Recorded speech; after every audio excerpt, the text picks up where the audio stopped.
as cédulas do dia de hoje dos destaques. Para encaminhar, senhor presidente. Não tem encaminhamento, Vossa Excelência pode usar da palavra. Defender aqui.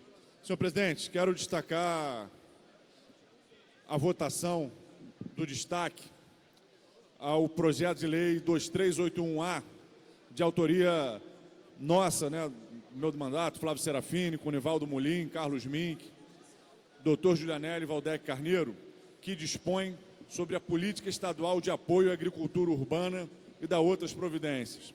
O projeto é importante, a gente vive um momento hoje, no Brasil e no mundo, de discussão, de valorização da agricultura urbana, de discussão da valorização de produção de alimentos nas cidades, pensando conjuntos de atividades do cultivo de hortaliças, de plantas medicinais, de espécies frutíferas, flores, a criação de animais de pequeno porte, a piscicultura, a produção artesanal de alimentos e bebidas para o consumo próprio ou para a comercialização. Então, esse projeto busca fortalecer a agricultura urbana, estabelecer uma política estadual de apoio, e esse acordo é muito importante para que a gente consiga aqui no Rio de Janeiro, num momento, inclusive, ainda de enfrentamento da crise econômica, pensar alternativas descentralizadas, pensar alternativa de valorização da ação daqueles que pensam a agricultura, o meio ambiente, a economia solidária de forma integrada.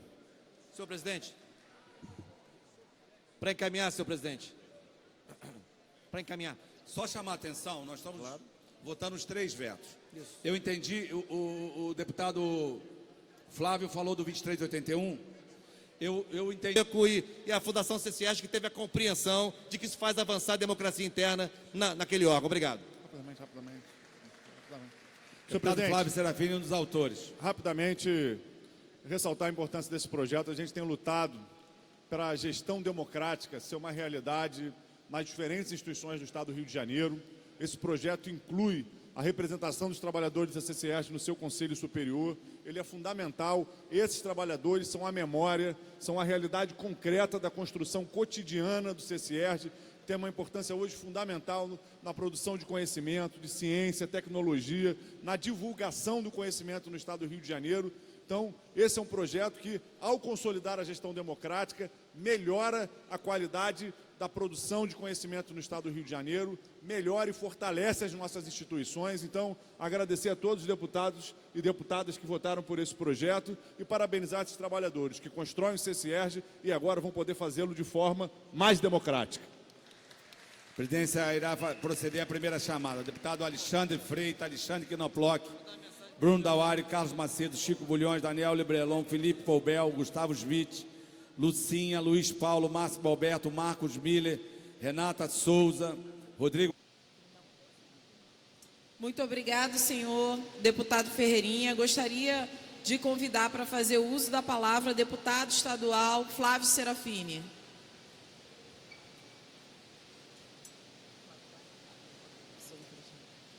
Bom, deputado Flávio Serafini está se aproximando. O senhor dispõe de 10 minutos regimentais.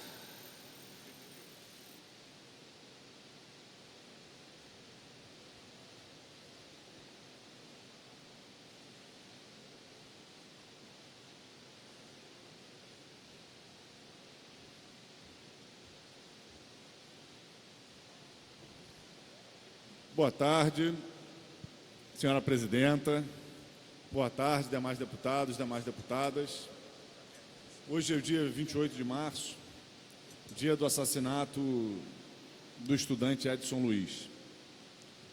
Hoje, 51 anos depois desse assassinato, a gente vive no nosso país um momento de avanço autoritário, de avanço conservador, de crise da nossa democracia. Chama a atenção o fato do presidente da República exaltar os militares a comemorarem aquele golpe.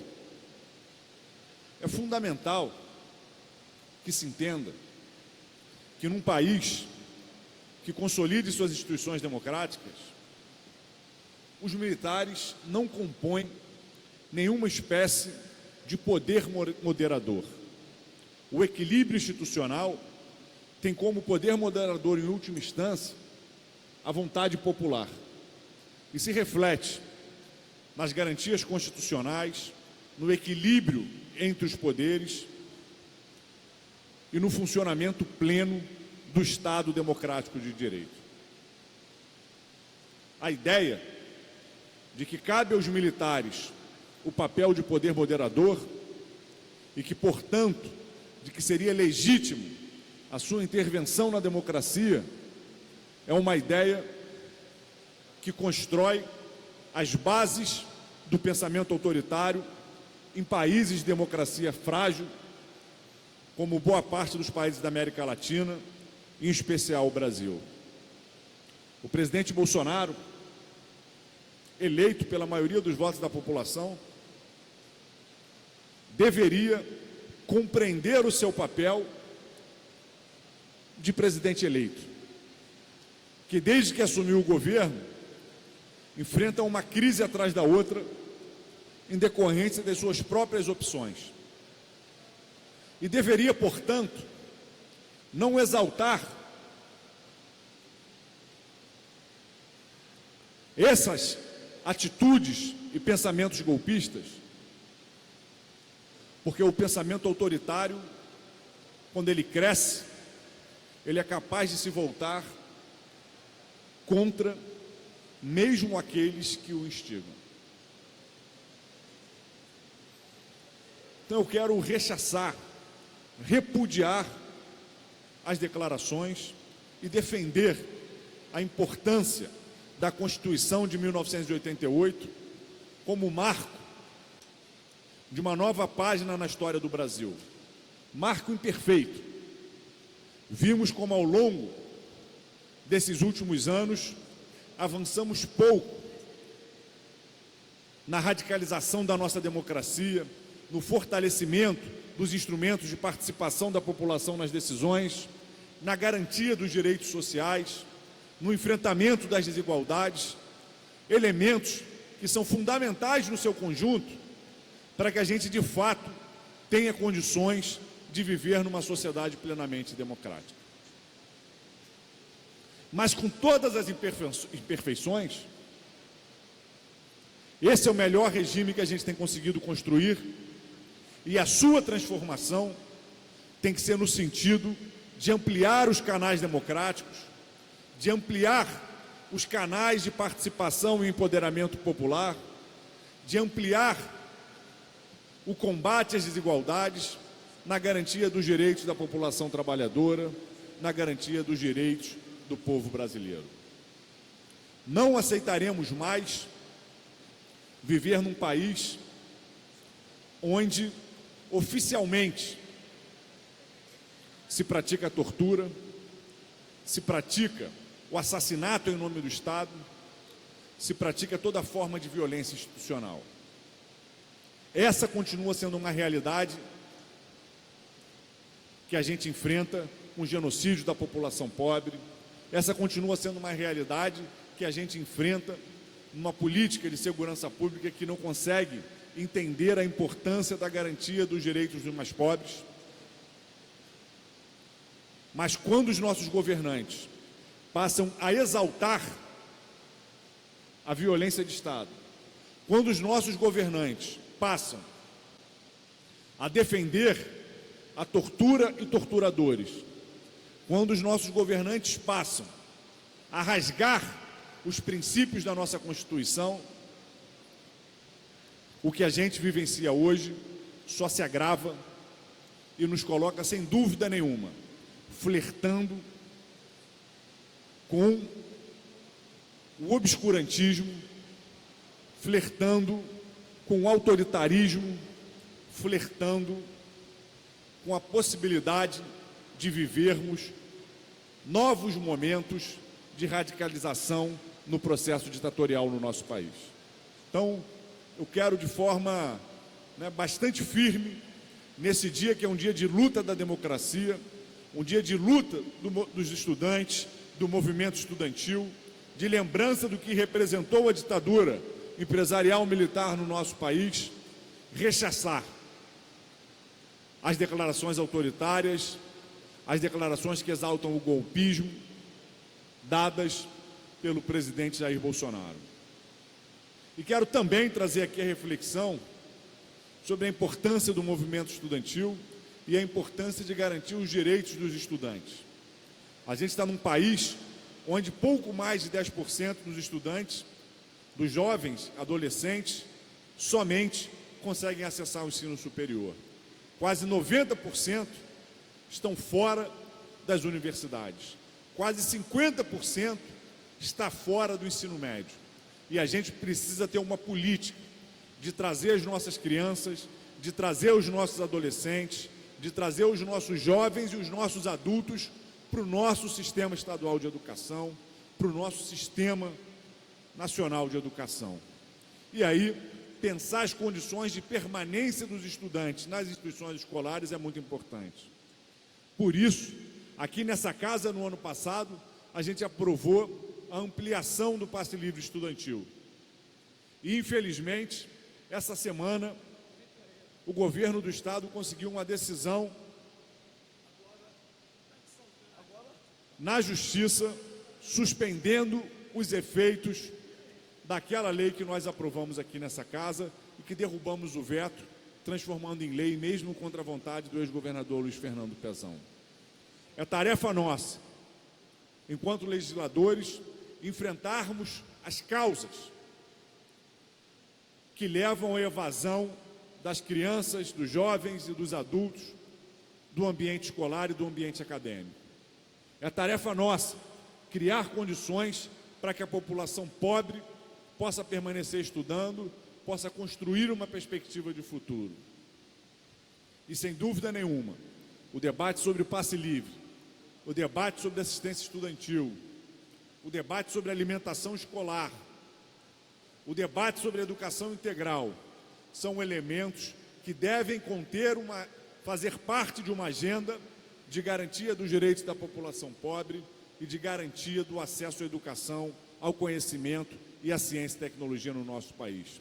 Então fica o nosso compromisso, não só com os estudantes, não só com o movimento estudantil, mas com toda a sociedade, de que vamos continuar trabalhando para garantir condições de acesso e permanência de toda a nossa população ao nosso sistema estadual de ensino. E, por fim, hoje também é um dia importante no nosso país, porque está sendo votada no Supremo Federal a ação que tenta criminalizar o abate de animais em cultos religiosos. Eu sou um militante das causas ambientais. Eu sou um militante da luta contra o maltrato aos animais. E sou também um militante contra o racismo religioso e contra toda forma de intolerância religiosa. E esse é um debate importante da gente travar. Eu sou autor de leis, de projetos de lei, para que seja ofertado na dieta dos estudantes cardápios sem proteína animal. Mas não acho que possamos impor à sociedade que se deixe de consumir proteína animal. Não concordo com essa ideia e não pratico isso no meu dia a dia, embora tente reduzir sempre o consumo de proteína animal na minha dieta. Eu falo isso por quê? Porque por trás do debate ambiental, por trás do debate da proteção animal, se está escondendo um ato de racismo religioso. As religiões de matriz africana que praticam o abate de animais não maltratam animais. Elas abatem, como qualquer outro animal que vai ser consumido, precisa ser abatido para ser consumido. Mas por que tem uma ação específica contra o abate de animais nos cultos religiosos? Porque essa é uma prática das religiões de matriz africana. A perseguição que se faz a essa prática é a mesma perseguição que se fez ao longo dos séculos, desde que o Brasil começou a ser construído com a invasão portuguesa, com a escravização de homens e mulheres negros trazidos da África, para a escravização também de indígenas, com o extermínio de indígenas e de homens e mulheres negros. Não tem sentido, num país que é o maior produtor de carne vermelha do mundo, no país que é o maior produtor e exportador de frango do mundo, se impedir que uma determinada religião possa praticar o abate de animais nos seus rituais religiosos. Não maltratam, não jogam no lixo os animais que sacrificam, consomem esses animais que são ofertados às suas entidades religiosas e depois são consumidos como parte dos rituais que praticam. É importante que se tenha muita nitidez nessa discussão para que, se atrás do debate importante do debate ambiental, que atrás do importante debate da proteção animal, não se coloque, não se insira o racismo religioso como elemento de perseguição das práticas das religiões de matriz africana. Obrigado. Muito obrigado, excelentíssimo deputado Flávio Serafini. Corroboro de toda a sua preocupação com relação, principalmente, ao repúdio ao presidente da República, que tende a exaltar o que foi a ditadura militar, e especialmente agora, quando o senhor traz as questões relativas ao racismo religioso. A gente precisa, nessa